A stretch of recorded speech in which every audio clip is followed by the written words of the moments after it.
Welcome to Creative Software. This video is part of our Building the Future series. The success of your career doesn't start at the entrance to the industry, but much earlier, even before O-levels. That is why we've created these series to help students, and parents for that matter, identify the field of studies that is right for them, as well as develop skills and mindset to excel at it. Enjoy!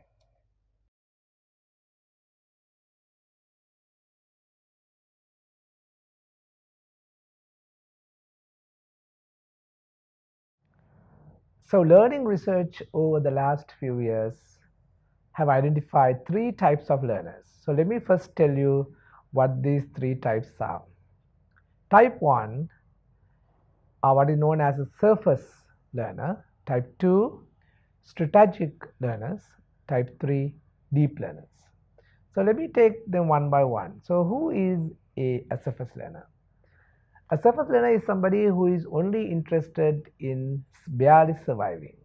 So when a surface learner is looking at some notes or studying for an exam, right, the purpose or the intention is to just look at some notes or some questions that might appear in the exam and try to survive the examination.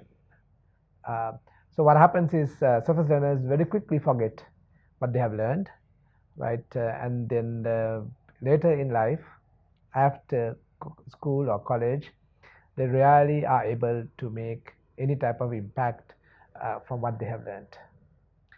So that's a surface learner. Now let's look at a strategic learner. Now a strategic learner looks, when a strategic learner is in the class, it looks like somebody who is really motivated.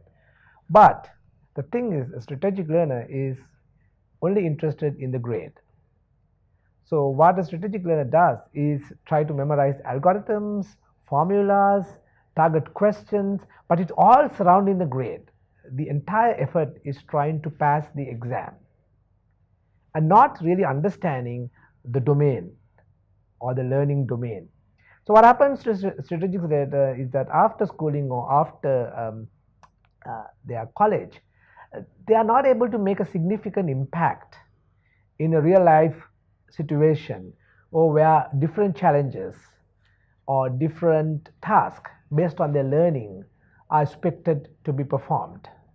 So really they make little significant contribution from their learning to the world at large. So finally, we come to what is known as a deep learner. A deep learner focuses mainly on the understanding. And then what happens when you learn like that, as I mentioned in my previous video, you learn to make connections with yourself and the world. And then when you get out into your workplace, you are not scared to face challenges or create new ideas based on your learning, right? Because you had a more holistic learning. But even further, deep learners are not scared of getting rid of traditional approaches and creating new approaches and new inventions. Innovations are created by deep learners.